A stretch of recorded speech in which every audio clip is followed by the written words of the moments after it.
हमारे पूज्यपाद स्वामी जी महाराज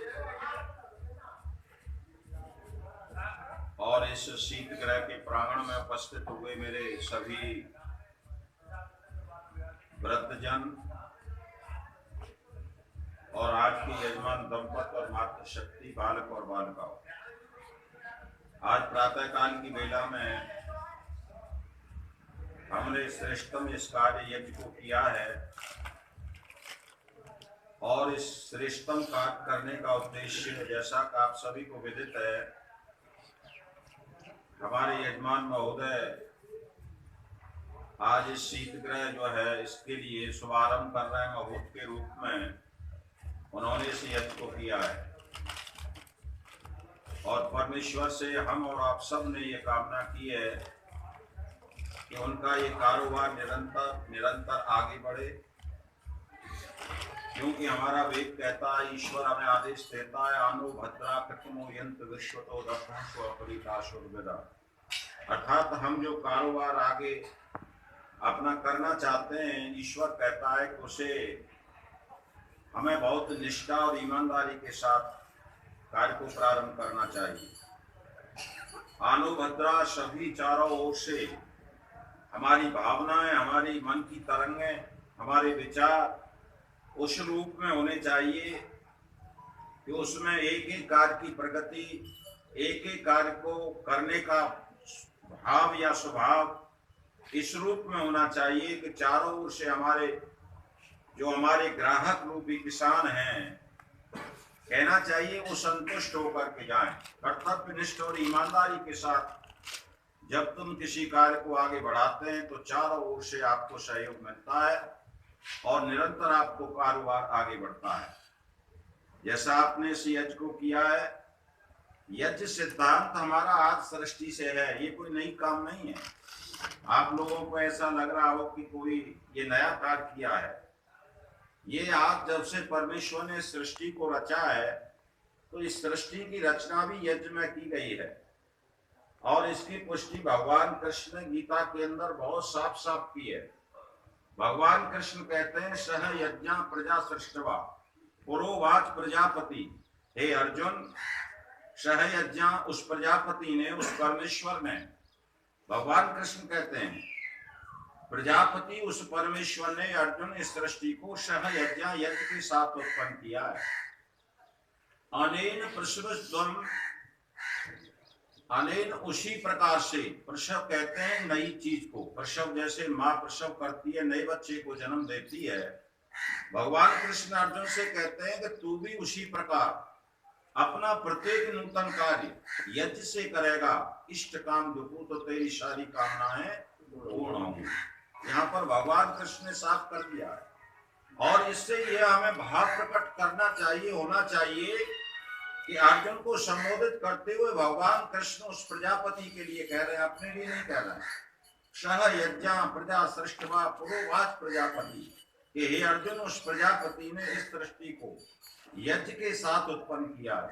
यज्ञ सिद्धांत इस सृष्टि में काम कर रहा है और तू भी अपना कोई भी नूतन कार्य, जैसे आज हमारा ये नया कार्य, ये शीत ग्रह का प्रारंभ हो रहा है, अगर तू भी उस कार्य को, प्रत्येक कार्य को यज्ञ भावना से यज्ञ में प्रतिष्ठित होकर के करेगा तो इष्ट काम दुखू तेरी सभी कामनाएं पूर्ण होंगी। तो आज हम जिसको प्रारंभ कर रहे हैं, तो मैं यजमान महोदय से कहना चाहूंगा कि तुम अपनी यज्ञ भावना से, अब आपको थोड़ा सा ये समझना है कि यज्ञ भावना क्या है, यज्ञ आप किस भावना के साथ करेंगे, तो उसके लिए इसका आगे का श्लोक भगवान कृष्ण कहते हैं, अर्जुन ने प्रश्न कर दिया कि भगवान यज्ञ भाव क्या है, तो वो कहते हैं, यज्ञ शिष्टो सनाशंतो मंजन्ते सर्वकिल विषय वंज्यते अघा पापा ये पचंत आत्मकारणात्। अर्थात जो यज्ञ शिष्टांशी होते हैं, यज्ञ शिष्टो सनाशंतो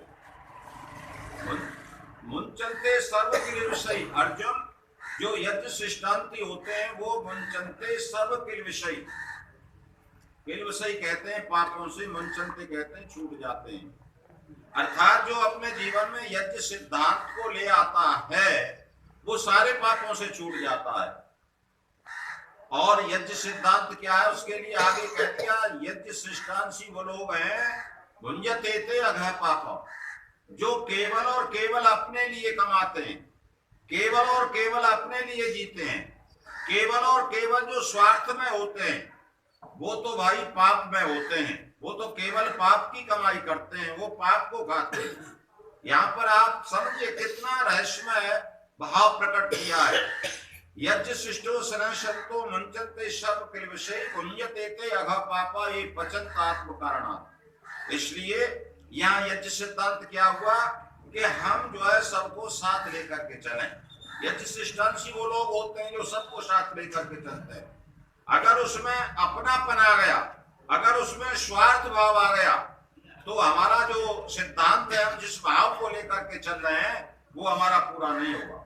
इसलिए हमने प्रार्थना की, स्वार्थ भाव मिटे हमारा, प्रेम पथ विस्तार हो, इदन्न मम का सार्थक प्रत्येक में व्यवहार हो। ये इदन्न मम क्या है? यही तो यज्ञ का प्राण है, यही तो यज्ञ का सिद्धांत है। अर्थात जब व्यक्ति यह सोचने लगता है कि मैं ही हूं, मेरा ही है, मैं ही धनवान हूं, मैं ही बलवान हूं, मैं ही पदाधिकारी, अर्थात यहाँ पर मैं आ जाएगी, वहां पर कारोबार ठप हो जाएगा, ऊंचाई को नहीं छू सकता है। हर समय हमें यज्ञ सिद्धांत इदन्नमम का भाव रखना है। याज्ञवल्क्य से शतपथ ब्राह्मण में याज्ञवल्क्य ने जो शतपथ ब्राह्मण को लिखा है, उसमें ये प्रश्न आया है, उद्दालक ऋषि ने उठाया था किसी यज्ञ में, तो उसमें ये पूछा गया था कि तुम लोग इस यज्ञ को कर रहे हो।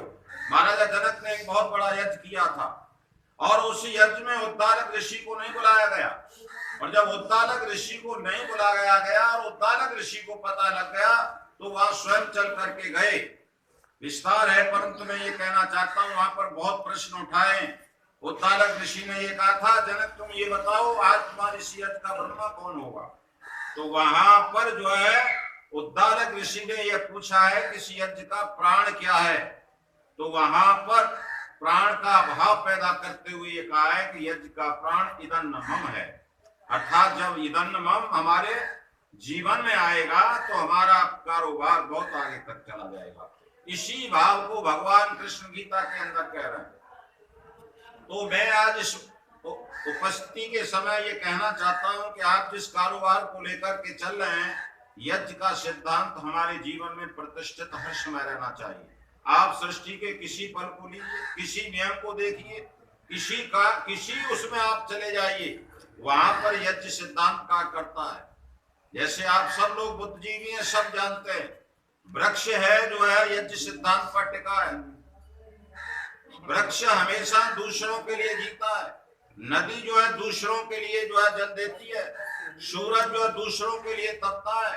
वायु जो है दूसरों के लिए जीवन देती है।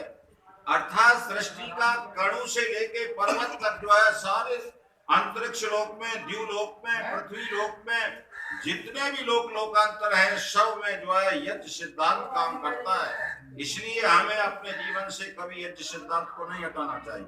आप देखिए, अगर परिवार में हम हैं और परिवार में जहाँ यज्ञ सिद्धांत काम करता है, वहां वो परिवार खुशहाल रहता है, वहाँ प्रेम होता है, वहाँ भाई भाई में झगड़ा नहीं होता है, वहाँ पिता पुत्र में झगड़ा नहीं होता है, सास बहू में झगड़ा नहीं होता है, ननद जेठानी में झगड़ा नहीं होता है। और जब यज्ञ सिद्धांत हट जाता है तो वहां पर कलह और क्लेश पैदा हो जाता है। इसलिए कहा जाता है कि यज्ञ सिद्धांत हटते ही वहां पर बौखलाहट पैदा हो जाती है।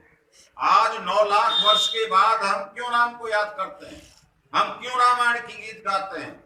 उसका भाव है कि उस समय में, उस परिवार में, उस वंश में सारा यज्ञ सिद्धांत काम करता था, इदन्नमम का भाव काम करता था।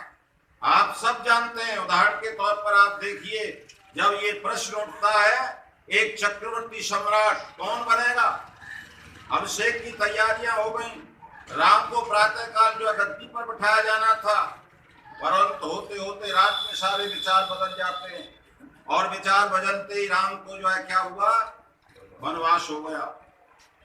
अगर राम में इतनी शक्ति थी, इतनी पावर थी, वाल्मीकि रामायण आप पढ़िए, वहां का लोगों ने कहा है कि तुम जो है, दशरथ का भी भाव ये था कि मुझे मार करके तुम जो है गद्दी पर बैठो, परंतु वहां पर मेरा राम जो यज्ञ सिद्धांत उन्होंने कूट कूट के भरा था, उन्होंने यज्ञ सिद्धांत को नहीं त्यागा।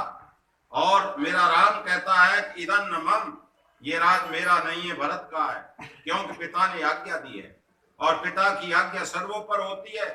देवों में पिता देवता होता है, बड़ा होता है, इसलिए मैं किसी भी शर्त पर पिता की आज्ञा ताड़ नहीं सकता हूं। अर्थात उनमें यज्ञ भावना भरी हुई थी और वह कहता है इदं न मम। जब भरत की बारी आती है, ननिहाल से आते हैं, पता लगता है, तो भरत को न जाने कितना कहा गया, कितना कहा गया। उसकी मां कैकेयी ने अनेक प्रकार से कहा, परंतु भरत के जीवन में भी यज्ञ सिद्धांत था और भरत कहता है कि इदं न मम, राज मेरा नहीं है, क्योंकि राज को परम पिता परमात्मा ने मेरे भाई राम को पहले उत्पन्न किया है।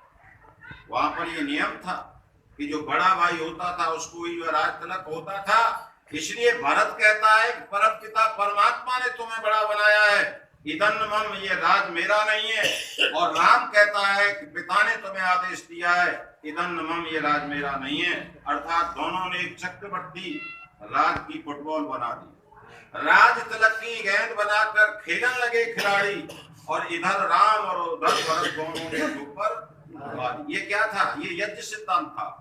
राम के जीवन में, भरत के जीवन में सारा यज्ञ सिद्धांत कूट कूट के भरा हुआ था।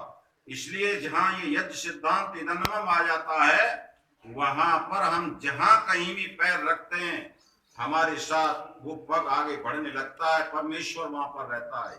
यज्ञ में, यज्ञ सिद्धांत में ईश्वर हमारी मदद करता है।